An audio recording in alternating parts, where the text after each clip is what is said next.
August 4th meeting of the Francis Marion Board of Trustees to order, and ask Ms. Kim Davis to call the roll, please.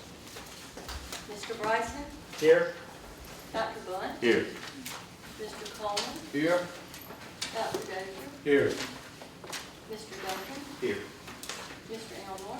Here. Mr. Freeman? Here. Mr. Gunn? Here. Mrs. Hartman? Here. Mr. Jackson? Here. Mr. Jones? Here. Mr. Keels? Ms. Leatherman? Here. Mr. Lee? Here. Mr. McIntyre? Here. Mr. Moore? Here. Dr. O'Kelly? Okay. Quorum is present, and the press has been notified as required by the Freedom of Information Act. On to committee reports. The Executive Affairs Committee did not meet, so there is no report. The Academic Affairs and Accreditation Committee will be reported by Vice Chairman Mark Moore. Thank you, Mr. Chairman. We had a wonderful meeting this afternoon. We first heard from the faculty chair, Dr. Becky Flanagan. She reported, in addition to what she had reported previously on faculty governance, that there's a faculty orientation on August 19th for new faculty. There should be 24 participants. And in addition to the orientation, each new faculty member is assigned a mentor within the faculty to kind of get them oriented and give them some background on the school and help integrate them into the faculty and into the institution. They'll have a luncheon at the start of school to begin the school year. After that, we heard about enrollment management from Dr. Waters. Basically, they've been busy this summer conducting orientations and registering new and returning students. They've had 4 one-day orientations and 2 overnight orientations, and currently have 703 new freshmen enrolled. It's slightly down from the number at this time last year, but there's still 2 more orientations coming up as opposed to just 1 at this time last year. And so that number is expected to be comparable to last year's numbers, if not slightly higher. Overall, the enrollment number this time is around 3,396, which is up slightly from the same time last year. Summer school sessions are wrapping up. They've had 1,366 students enrolled in 161 courses. 59 students, 44 undergraduate and 15 graduate, should complete the requirements for their degrees by the end of classes on August 11th. In addition, Dr. King gave us a report on the different schools and departments. Particular note, he indicated that Dr. Ruth Whitman Price, who's our new Dean of Health Services, has been awarded multiple grants for total funding of potentially just under $3 million for scholarships and tuition and living expenses for students for the 4-year programs. One award was $2.265 million. That's an award that will be granted over a 4-year period from 2016 to 2020. Additionally, there's a $75,000 award that will be awarded annually, and that's for an indefinite period. And also, it's important to note that the nursing program was recently recognized as a Center of Excellence in Nursing, as awarded by the National League for Nursing. So that was quite an honor for that department as well. So all in all, it's a good report, and I think everybody's gearing up for the beginning of the new year. Thank you. Any questions? Good. Thank you. Let's back up. I skipped over the approval of the minutes under tab 1. You have Move a the copy? minutes be approved this credit. There's a motion to approve the June 23rd, 2016 minutes. Second. Any discussion? All in favor signify by aye. Aye. Opposed, nay. Motion's approved. Thank you. Development and alumni. Elmore? Thank you, Mr. Chairman. We heard from Darrell Bridges, Vice President for Development. You heard earlier in the retreat the strategy and the plans for the Education Foundation and for fundraising, so I'm not going to go into that very much, other than to say that Duke Energy has signed on for 2017 to sponsor the children's series at PAC. There'll be 8 performances and over 7,000 school children from the PD will be exposed to the arts, which is great. Some dates to keep in mind: the for the upcoming academic year. The Swan Fox auction will be held on March 23rd. The scholarship reception will be on March the 28th. The Chairman's Golf Classic will be held on April the 7th. The Nonprofit Leadership Institute begins its 15th year in September. To date, over 220 organizations have sent people through the Institute, and over 384 have completed it. Modeled after the Nonprofit Leadership Institute in conjunction with Coastal Carolina, College of Charleston, and Lake City Partnership Council, this fall and into the spring, we will be sponsoring the South Carolina Local Government Leadership Institute, which is open to local governments, cities, counties, COGS, which is to provide and help develop leadership skills for those positions. It's already sold out. Just great work, again, on the part of Darrell and his team. Arts International is scheduled for April the 7th, again, downtown in conjunction with the city of Florence. And the PAC had a great year. Over 200 events and over 30,000 people attended. Some upcoming performances include Martha Reeves and Vandellas will be dancing in the street on September the 23rd. The Doo-Wop Project on October the 13th, and the Grassroots on November the 19th. For those of you who don't know, the PAC has its own website, so you can check the schedule, and that's fmupac.org. Julian Young, Director of Alumni Affairs, gave us an alumni update. Craig Bailey is serving his second term as president. Chapters are being formed in the PD, the Midlands, and the Upstate, and those meetings will be scheduled throughout the upcoming year. The Young Alumni Advisory Council has held some networking events, allow them to interact with each other, and mostly social. They prepared some welcome kits for the incoming students and will assist in the move-in. And during the first week, the Student Alumni Association will have a welcome social. For alumni award receptions, please put on your calendars October the 4th for the Biology Alumni Award reception, October the 24th for the Psychology Alumni Award reception, February 7th for the Educational Alumni Award reception.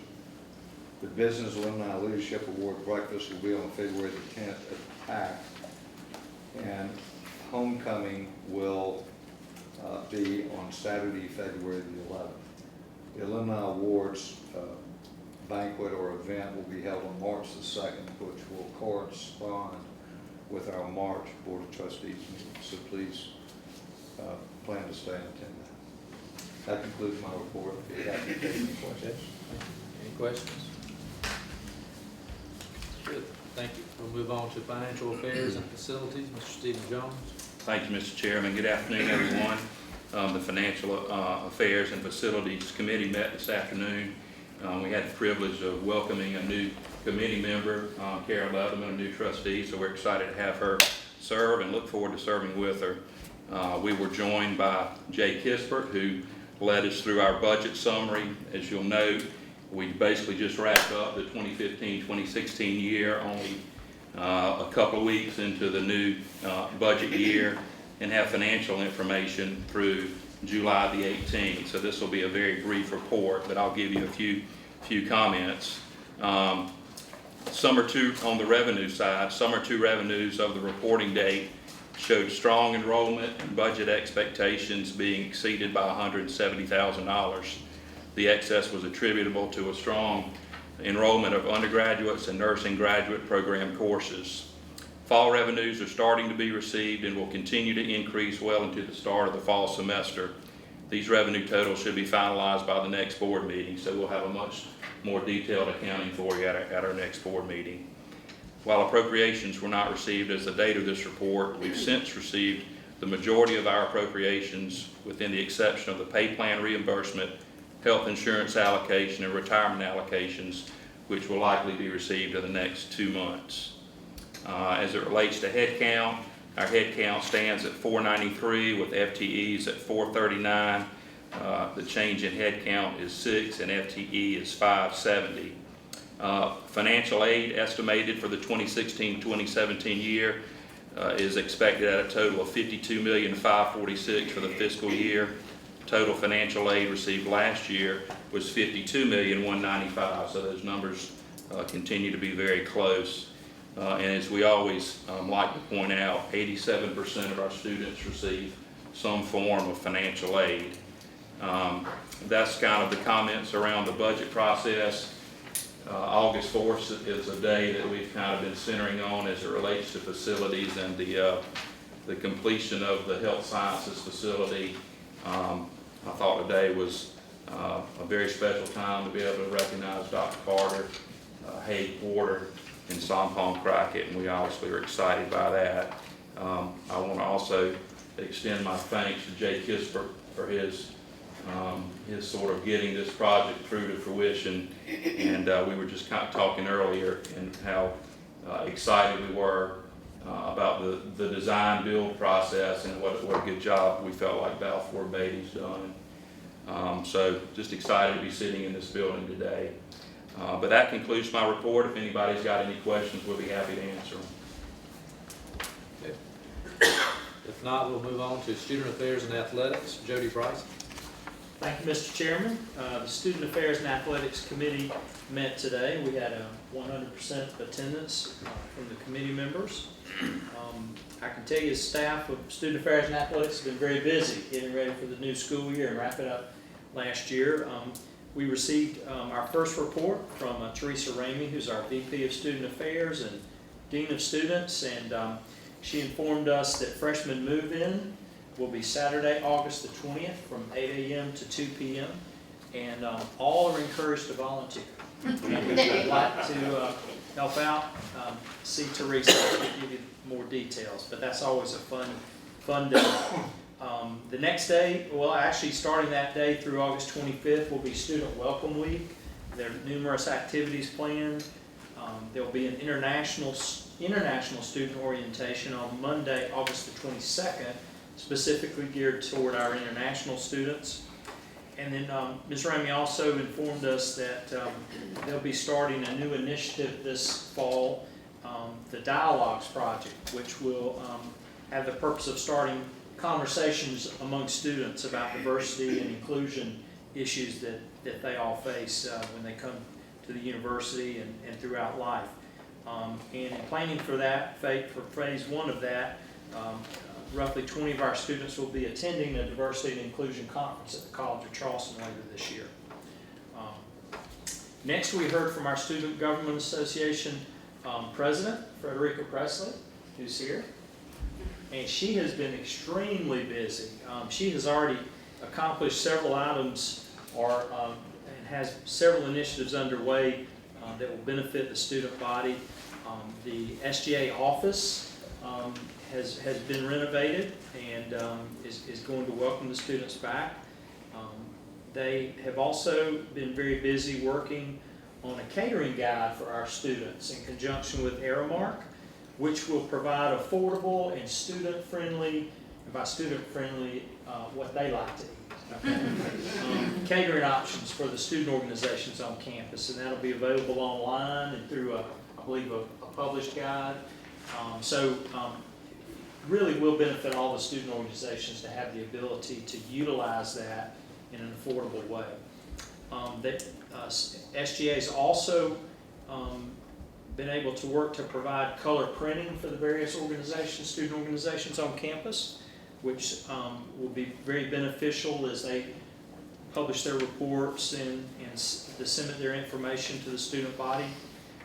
That should be, will be in the newly renovated SGA office and will be available to student organizations effective September 6th.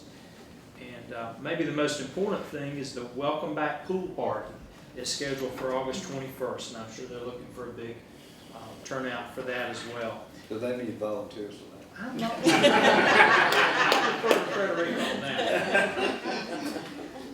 And one final point, they will be doing some executive officer training. August 17th will be for the executive officers, and August 25th will be for the student senate. So, Frederica, you've been extremely busy during this summer. Next and finally, we heard from our AD, Mary Hartzler.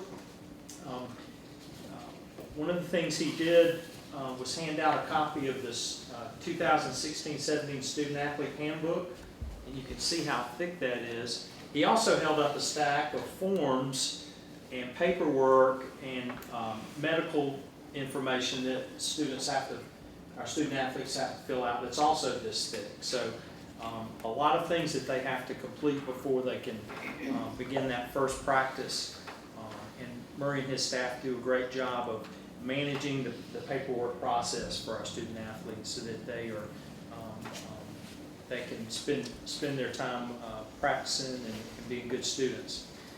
He also reported on a back-to-school program called Champs Life Skills, which will mentor and train our student athletes on things like test taking, how to do a degree audit to see how you're doing in terms of progressing towards your diploma. They cover topics during the year like Title 19 and social media do's and don'ts. Just lots of specialized training and information for our student athletes. And then finally, he distributed to the committee a list of impressive accomplishments and achievements from our student athletes from the past school year. Too numerous to mention here, but I do want to highlight a few. This past school year, we had 2 All-Americans, 11 academic All-Americans, 3 teams that won national academic awards: volleyball, women's tennis, and golf. Our student athletes completed 21 community service projects, and then in addition to that, we had 4 teams make it to the NCAA postseason, and 3 of those teams, women's tennis, men's tennis, and women's basketball, finished the year nationally ranked. And numerous other university, conference, regional awards and recognitions throughout the year. So we can all be very proud of our student athletes and all of our student body. Just 3 quick announcements. September 8th will be the Student Involvement Fair. Leadership FMU program will be September 19th.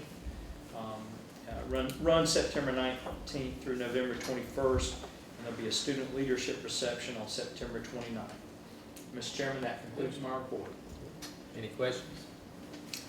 Good, thank you. President's report, Dr. Carter.